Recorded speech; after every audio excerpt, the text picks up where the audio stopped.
America में राष्ट्रपति चुनाव के प्रोजेक्शन नतीजों में रिपब्लिकन उम्मीदवार डोनाल्ड ट्रंप आगे हैं और 270 के आंकड़े को पार कर चुके हैं। डेमोक्रेट उम्मीदवार कमला हैरिस उनसे काफी पीछे रह गई हैं। इस चुनाव के नतीजों का असर सिर्फ अमेरिका में ही नहीं बल्कि पूरी दुनिया पर होने वाला है, खास तौर पर उन इलाकों पर जो लंबे समय से युद्ध झेल रहे हैं।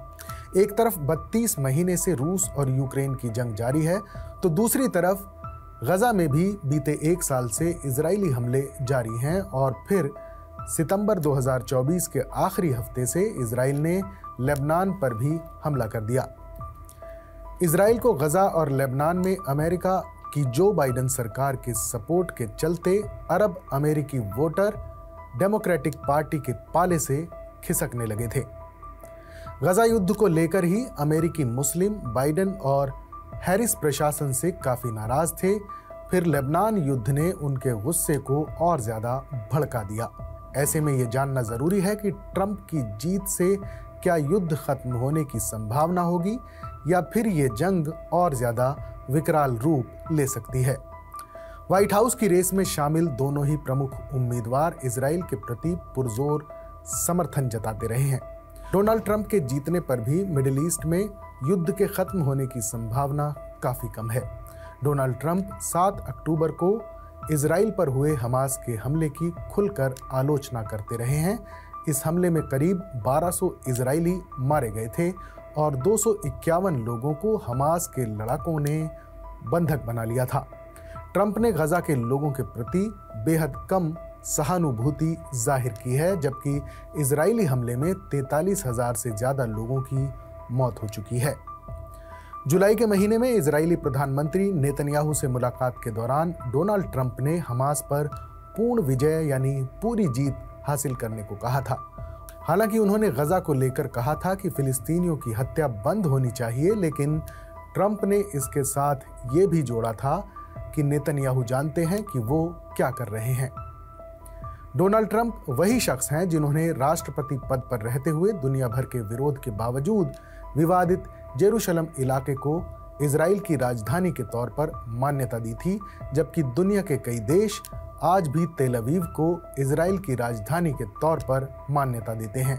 इसके अलावा ट्रंप ने अपने पहले कार्यकाल में कई अरब देशों और इजराइल के बीच अब्राहम अकॉर्ड के जरिए सामान्य संबंध स्थापित करवाए थे। साथ ही ट्रंप ने ओबामा के कार्यकाल में ईरान के साथ की गई न्यूक्लियर डील से भी अमेरिका को अलग कर लिया था। खास बात यह कि इजराइल भी इस डील का विरोध कर रहा था। हालांकि 2020 में ट्रंप के पीस प्लान की वजह से नेतन्याहू के साथ उनके रिश्ते थोड़े तल्ख हो गए थे। इस प्लान के मुताबिक 2 राष्ट्र समाधान यानी 2 नेशन सॉल्यूशन के साथ ईस्ट जेरूशलम को फिलिस्तीन की राजधानी बनाया जाना था, लेकिन ट्रंप के इस प्रस्ताव का फिलिस्तीनियों ने कड़ा विरोध जताया क्योंकि इसमें फिलिस्तीन का एक बड़ा हिस्सा इजराइल को देने की बात थी। वहीं नेतन्याहू ने इस प्लान का फायदा उठाने की कोशिश करते हुए फिलिस्तीन के वेस्ट बैंक को इजराइल में शामिल करने का ऐलान कर दिया, जिसके बाद ट्रंप का पीस प्लान फेल हो गया। ट्रंप नेतन्याहू के इस कदम से सहमत नहीं थे। उन्होंने अमेरिकी पब्लिकेशन एक्सियोस से कहा था कि मैं बहुत गुस्से में था, ये बहुत ज्यादा हो रहा था। हालांकि अपने पहले कार्यकाल में मुसलमानों के अमेरिका आने पर पाबंदी लगाने और नेशनल रजिस्टर बनाने की बात करने वाले डोनाल्ड ट्रंप ने इस बार अपने चुनावी अभियान में अमेरिकी मुसलमानों को लुभाने की खूब कोशिश की है।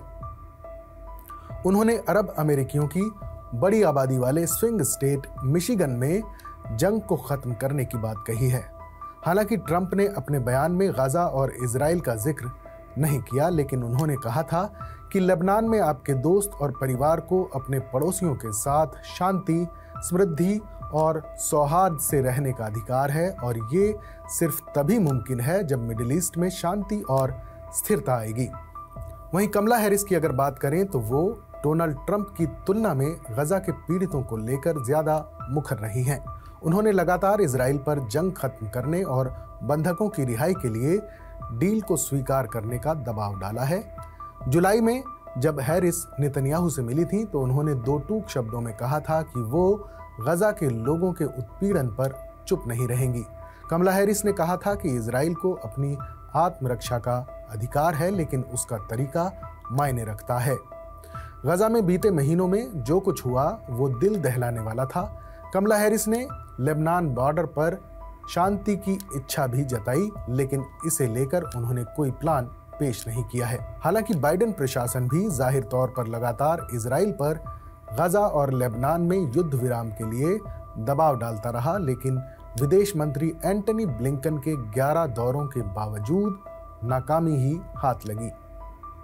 वहीं रूस और यूक्रेन के बीच करीब 32 महीनों से जारी जंग की बात करें तो कीव की सेना ने रूस के कुर्स्क में घुसपैठ का साहस तो दिखा दिया, लेकिन रूस के खिलाफ जंग में लंबे समय तक बने रहने के लिए उन्हें बहुत ज्यादा सैन्य समर्थन की जरूरत है। रूस के राष्ट्रपति पुतिन चाहते हैं कि यूक्रेनी जमीन पर कब्जे के साथ साथ उसे नाटो में शामिल होने से रोका जाए। वहीं अक्टूबर में यूक्रेन के राष्ट्रपति ज़ेलेंस्की ने शांति प्रस्ताव में यूक्रेन को नाटो में शामिल करने के निमंत्रण को जंग जीतने के लिए अहम कदम बताया था। हालांकि नाटो में अमेरिका के सहयोगियों का मानना है कि वो रूस के साथ जंग खत्म होने पर ही यूक्रेन को आमंत्रित करेंगे। कई विश्लेषकों के मुताबिक अगर डोनाल्ड ट्रंप चुनाव जीतते हैं तो ये यूक्रेन के लिए विनाशकारी साबित हो सकता है। ट्रंप कई मौकों पर पुतिन की तारीफ कर चुके हैं। उन्होंने मॉस्को के साथ करीबी रिश्ते बनाए और 2016 के चुनाव में उनकी जीत के लिए क्रेमलिन की तरफ से की गई मदद के आरोपों का भी खंडन नहीं किया। ट्रंप बार बार कहते रहे हैं कि वो 24 घंटे के अंदर रूस यूक्रेन युद्ध रुकवा सकते हैं और एक बेहतर शांति प्रस्ताव के लिए दोनों पक्षों को मना सकते हैं। खबरों के मुताबिक वो राष्ट्रपति बनते हैं तो रूस को इस बात की गारंटी दी जा सकती है कि यूक्रेन कभी नाटो में शामिल नहीं होगा। साथ ही जिन इलाकों पर रूसी सेना का कब्जा है उस पर क्रेमलिन का नियंत्रण भी ट्रंप के प्रस्ताव में हो सकता है। विशेषज्ञों के मुताबिक ट्रंप इस डील के लिए रूस पर लगाए गए प्रतिबंधों को भी हटा सकते हैं। उन्होंने बाइडेन प्रशासन की तरफ से यूक्रेन को मिलने वाली आर्थिक मदद की भी कई बार आलोचना की है।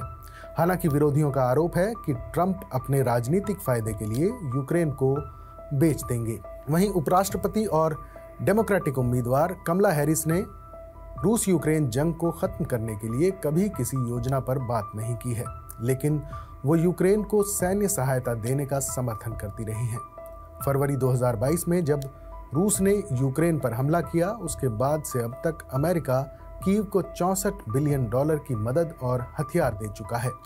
सितंबर में प्रेसिडेंशियल डिबेट के दौरान कमला हैरिस ने कहा था कि अगर इस जंग में पुतिन जीतते हैं तो वो कीव में बैठे होंगे और उनकी नज़र पूरे यूरोप पर होगी, जिसकी शुरुआत पोलैंड से होगी। वहीं यूक्रेन के नाटो में शामिल होने की बात करें तो बाइडेन प्रशासन ने अब तक इस पर अपना वीटो लगा रखा है। साथ ही अमेरिकी हथियारों के रूसी इलाकों में इस्तेमाल पर भी पाबंदी लगा रखी है, जिससे जंग को बढ़ने से रोका जा सके।